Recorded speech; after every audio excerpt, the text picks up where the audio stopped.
હે guys, welcome to chemistry Gujarati medium.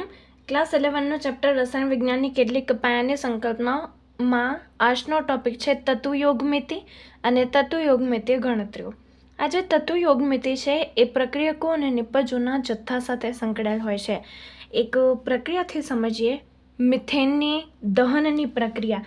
Methane એટલે કે CH4 દહન છે, મતલબ O2 સાથે પ્રક્રિયા કરશે, gives મિથેનના દહનથી ઉત્પન્ન થશે CO2 અને પ્લસ આ હાઇડ્રોજન ઓક્સિજન સાથે પ્રક્રિયા કરશે તો પ્લસ ઉત્પન્ન કરશે H2O. હવે આ જે પ્રક્રિયા છે શું આ બેલેન્સિંગ છે? મતલબ કે આ સમતુલિત સમીકરણ છે. સમતુલિત સમીકરણ એટલે કે જેટલા તત્વો પ્રક્રિયકો પાસે છે શું એટલા તત્વો નિપજ પાસે છે? દેખીએ, કાર્બન પ્રક્રિયકમાં એક જ છે. ઓકે, નિપજમાં પણ એક જ કાર્બન છે. ડન. હાઇડ્રોજન અહીં 4 છે, અહીં 2 છે. ઓકે, 2 વડે ગુણી દીધું, થઈ ગયા. પ્રક્રિયકમાં પણ 4 હાઇડ્રોજન, નિપજમાં પણ 4 હાઇડ્રોજન. ઓક્સિજનની વાત કરીએ તો 2 ઓક્સિજન છે. અહીં કેટલા ઓક્સિજન છે? 2 + 2, ટોટલ 4 છે. તો અહીંયા 2 લગાવી દો, થઈ ગયું. આ છે પરફેક્ટ બેલેન્સિંગ સમીકરણ. હવે તતુયોગમિતીય ગુણાંક એટલે કે કોઈ પ્રક્રિયક છે જેમ કે CH4, એની આગળનો જે અંક છે ને એ તતુયોગમિતીય ગુણાંક છે. જેમ કે અહીંયા CH4 ની આગળ સમજો 1 છે. O2 ની આગળ 2 છે, તો આ 2 શું છે? તતુયોગમિતીય ગુણાંક છે. CO2 ની આગળ 1 છે, H2O ની આગળ 2 તતુયોગમિતીય ગુણાંક છે. હવે આના અલગ અલગ અર્થઘટન થાય છે. અલગ અલગ શું થાય છે? અર્થઘટન. મતલબ કે આ જે તતુયોગમિતીય ગુણાંક છે એ કંઈક સૂચવે છે. મોલના સંદર્ભમાં કહીએ તો 1 મોલ મિથેન એ 2 મોલ O2 સાથે પ્રક્રિયા કરે છે અને 1 મોલ CO2 અને 2 મોલ H2O ઉત્પન્ન કરે છે. 1 મોલ CH4 2 મોલ O2 સાથે પ્રક્રિયા કરશે અને 1 મોલ CO2 અને 2 મોલ H2O ઉત્પન્ન કરશે. હવે બીજું, અણુના સંદર્ભમાં વાત કરીએ તો આ CH4 એક અણુ છે અને આગળ શું લખેલું છે? 1. તો 1 CH4 નો અણુ O2 ના 2 અણુ સાથે પ્રક્રિયા કરે છે અને CO2 નો એક અણુ અને H2O ના 2 અણુ ઉત્પન્ન કરે છે. આ થઈ ગઈ અણુના સંદર્ભમાં વાત. હવે વાત કરીએ વજન, મતલબ કે દળના સંદર્ભમાં વાત કરીએ તો કાર્બનનું કેટલું છે? 12 + 4 મતલબ 16 ગ્રામ. ઓકે, 16 ગ્રામ. O2 ઓક્સિજન જોઈએ તો એકનો છે 16, ટોટલ કેટલા છે? 4, તો 16 × 64 ગ્રામ ઓક્સિજન.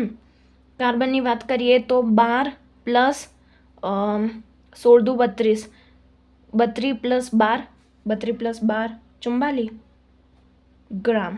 H2O ની વાત કરીએ તો 1નું 18 હોય છે તો 2નું 18 દુ 36 ગ્રામ. તો હવે દળના સંદર્ભમાં વાત કરીએ તો 16 ગ્રામ મિથેન એ 64 ગ્રામ ઓક્સિજન સાથે પ્રક્રિયા કરે છે અને 44 ગ્રામ CO2 અને 36 ગ્રામ H2O આપે છે. ઓકે, હવે અણુની સંખ્યા વિશે વાત કરીએ તો સંખ્યા વિશે. ઓકે, આપણને ખબર છે કે 1 મોલમાં 6.022 × 1023 અણુઓ હોય છે. તો અહીંયા આપણે કહી શકીએ 1 મોલ છે તો 6.022 × 1023 મિથેનના અણુઓ એ 2 મોલ અહીંયા છે ને ઓક્સિજન, તો 2 × 6.022 × 1023 ઓક્સિજનના અણુ સાથે પ્રક્રિયા કરે અને 6.022 × 1023 CO2 ના અણુ અને 2 × 6.022 × 1023 H2O ના અણુ આપે છે. એમ કહી શકીએ.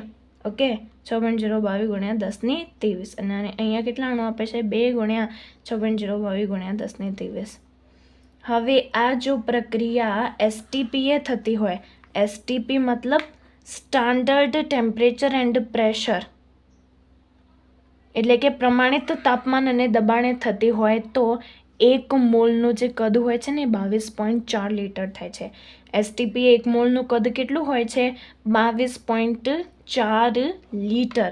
તો અહીંયા આપણે કહી શકીએ કે 22.4 લીટર, અહીંયા 1 મોલ છે ને તો આપણે કહી શકીએ ને કે 22.4 લીટર મિથેન એ 2 × 22.4 લીટર ઓક્સિજન સાથે પ્રક્રિયા કરે છે અને 22.4 લીટર CO2 અને 2 × 22.4 લીટર H2 આપે છે. ઓકે, હવે તમે અહીંયા જોઈ શકો છો કે આ જે પ્રક્રિયા થાય છે મિથેન, એમાં CO2 ઉત્પન્ન થાય છે 44 ગ્રામ. ઓકે, અને એના માટે જોઈએ છે 16 ગ્રામ CH4 અને 64 ગ્રામ શું કહેવાય છે? ઓક્સિજન. આટલા ગ્રામ મિથેન અને આટલા ગ્રામ ઓક્સિજન જોઈએ છે. હવે જો મને 64 ગ્રામની જગ્યાએ 32 ગ્રામ કોઈ ઓક્સિજન આપી દે તો શું 44 ગ્રામ CO2 બનશે? નહીં બને. કેમ? કેમ કે ઓક્સિજનનું પ્રમાણ ઓછું છે. કે જેટલું ઓક્સિજન જોઈતું હતું એના કરતાં ઓછું ઓક્સિજન આપ્યું તો આ સીમિત પ્રક્રિયક કહેવાય. સીમિત પ્રક્રિયક એટલે શું? જે વસ્તુ જેટલી જોઈએ પ્રક્રિયા કરવા માટે એનાથી ઓછી વસ્તુ આવી જાય તો પછી એ સીમિત પ્રક્રિયક કહેવાય. ઓકે, તો સમજો કોઈ 32 ગ્રામ આપી દે તો પછી 44 ગ્રામ CO2 નહીં બને.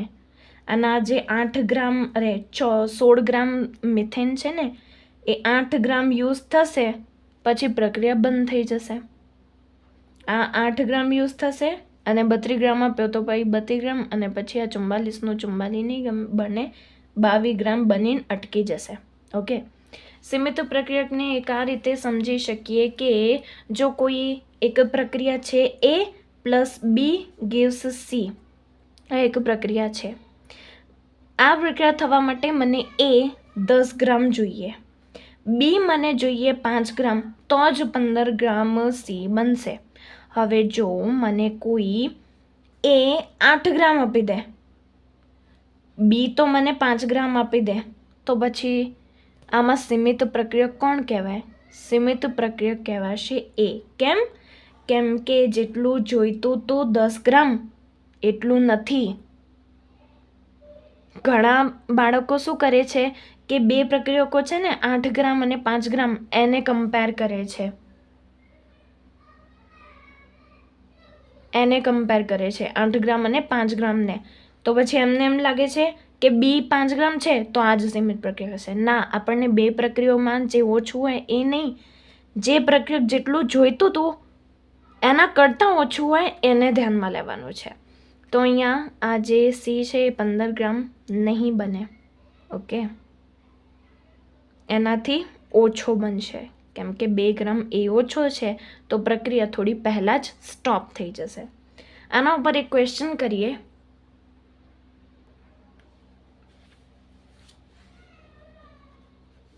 કોયડાનો જ ક્વેશ્ચન છે.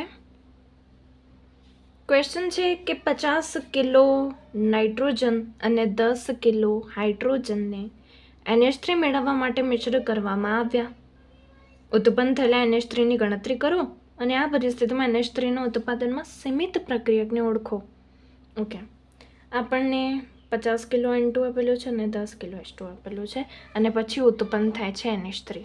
પ્રક્રિયા લખીએ. સૌથી પહેલાં તો પ્રક્રિયા લખવાની N2 + H2 gives NH3.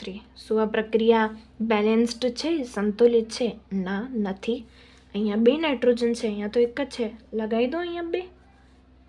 Okay, hydrogen જોઈએ 2 અને અહીંયા છે 6, અહીંયા 3 લગાવી દો, થઈ ગયા 6 hydrogen, 2 nitrogen. Okay, done.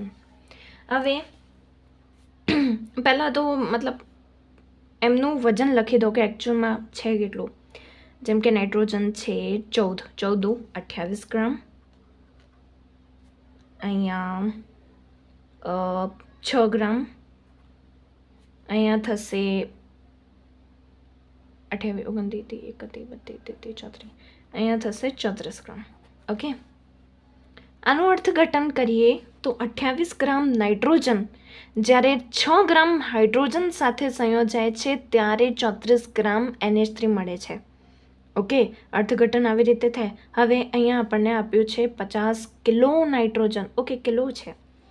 Okay, તો આપણે અહીંયા એમ લખી શકીએ કે જ્યારે 28 ગ્રામ નાઇટ્રોજન હોય ત્યારે આપણને 34 ગ્રામ NH3 મળે છે.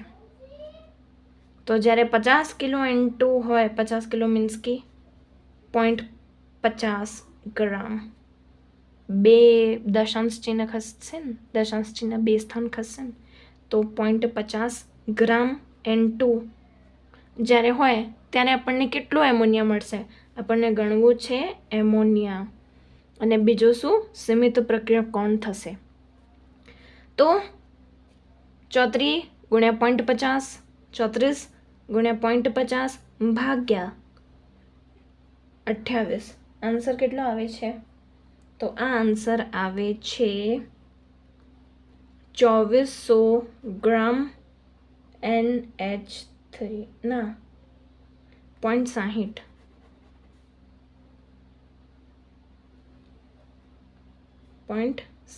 ગ્રામ આવે છે.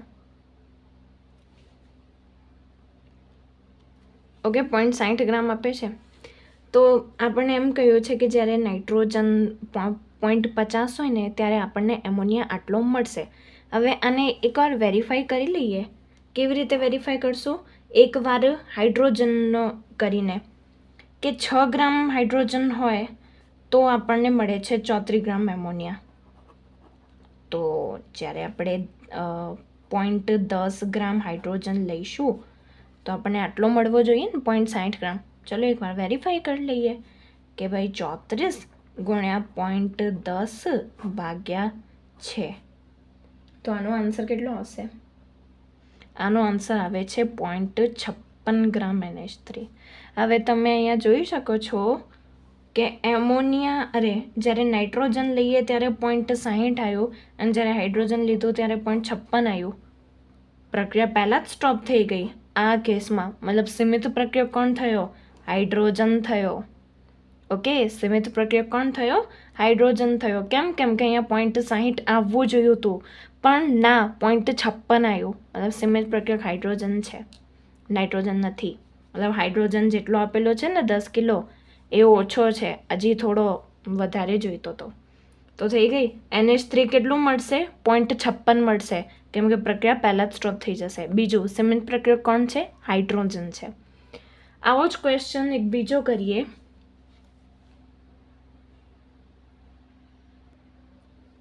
ઓકે, ક્વેશ્ચન છે કે જો 2.00 ગુણ્યા 10³ ગ્રામ ડાયનાઇટ્રોજન એ 1.00 ગુણ્યા 10³ ગ્રામ ડાયહાઇડ્રોજન સાથે પ્રક્રિયા કરે તો ઉત્પન્ન થતા એમોનિયાનું દળ ગણો. ઓકે, પ્રક્રિયા લખીએ કે N2 + H2 gives NH3 2 2 3. Okay, પેલું લખીએ. આ કેટલું છે? 14 28 ગ્રામ, 3 6 ગ્રામ, 28 29 31 34 ગ્રામ NH3 આવું છે. ઓકે, લીધું કેટલું છે? મતલબ આપ્યું કેટલું છે? આપણને આટલું નાઇટ્રોજન છે અને આટલું હાઇડ્રોજન છે. તો ચલો દેખીએ. સૌથી પહેલાં નાઇટ્રોજનનું દેખીએ કે ભાઈ 28 ગ્રામ આપણે નાઇટ્રોજન લીધું ત્યારે 34 ગ્રામ એમોનિયા મળે છે. 34 ગ્રામ મતલબ NH3 મળે છે. તો હવે હું 2 ગ્રામ 2 ગુણ્યા 10³ ગ્રામ N2 લઉં તો પછી મને કેટલું મળશે? કરીએ કેલ્ક્યુલેશન. 34 ગુણ્યા 2 ગુણ્યા 10³ ભાગ્યા 28. કેલ્ક્યુલેશન કરી દો.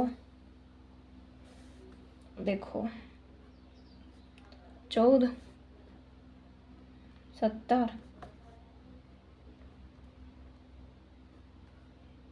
17 ભાગ્યા 7 ગુણ્યા 10³ તો આ આવશે 2400 ગ્રામ NH3. ઓકે, કે જ્યારે નાઇટ્રોજન આટલું આપીએ ને ત્યારે મને 2400 ગ્રામ NH3 મળશે. ચલો એકવાર વેરીફાઈ કરી લઈએ હાઇડ્રોજનથી. ઓકે, વેરીફાઈ કરવા માટે જોઈએ કે હું 6 ગ્રામ લઉં છું હાઇડ્રોજન તો મને મળે છે 34 ગ્રામ NH3. તો હું 1.00 ગુણ્યા 10³ ગ્રામ લઉં તો મને મળવો જોઈએ 2400 ગ્રામ. देखिए 34 गुण्या 1 गुण्या 10³ भाग्या 6 आंसर કેટલો આવે છે 5600 ગ્રામ. હે 2400 કરતાં 5600 ગ્રામ ધારા કરતાં વધારે આવ્યું આ મતલબ કે ઓછો NH3 આમાં મળે છે. મતલબ સીમિત પ્રક્રિયક આ વખતે નાઇટ્રોજન છે.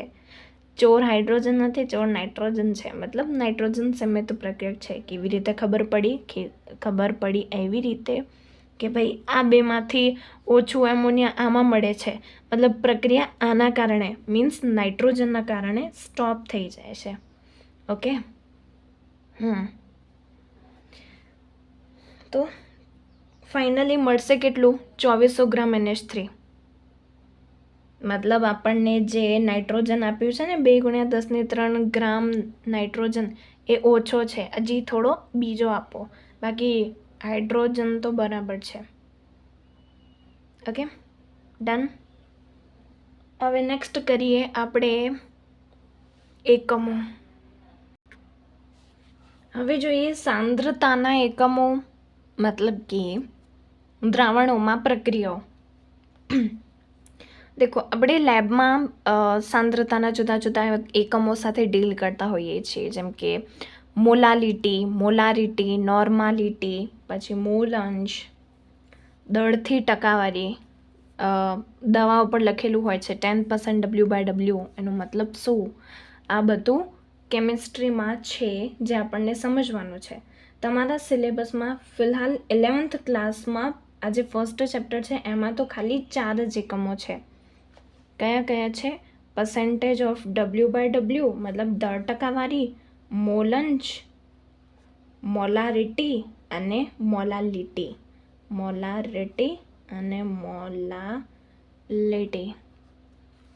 ઓકે, સૌથી પહેલાં આપણે સમજીએ percentage of W/W મતલબ દળથી ટકાવારી. percentage of W/W નામથી ખબર પડે છે કે કંઈક દળનું જ હશે, ઉપર બી દળ નીચે બી દળ, અને ટકા છે તો મતલબ મલ્ટીપ્લાય 100 હશે. આવો અંદાજો લગાવી શકીએ. તો આનું સૂત્ર છે કે દ્રાવ્યનું દળ અપોન દ્રાવણનું દળ ગુણ્યા 100. ઓકે, દ્રાવ્યનું દળ અપોન દ્રાવણનું દળ ગુણ્યા 100. દળ અપોન દળ ગુણ્યા 100. પણ ઉપર છે દ્રાવ્યનું દળ અને નીચે છે દ્રાવણનું દળ. એક ક્વેશ્ચનથી આ સૂત્રને યાદ રાખીશું, સમજીશું. ક્વેશ્ચન છે, તો આ આપેલું છે ક્વેશ્ચન. 200 ગ્રામ પાણીમાં 20 ગ્રામ દ્રાવ્યને ઓગાળતા બનતા દ્રાવણના percentage of W/W કેટલા થાય? ઓકે, percentage of W/W શોધવું છે તો આપણે સૌથી પહેલાં લખીશું સૂત્ર લખીને એની પ્રેક્ટિસ કરવાની કે દ્રાવ્યનું દળ, વારંવાર લખવાનું, દ્રાવ્યનું દળ અપોન દ્રાવણનું દળ ગુણ્યા 100. percent of W/W શોધવાનું છે. દ્રાવ્યનું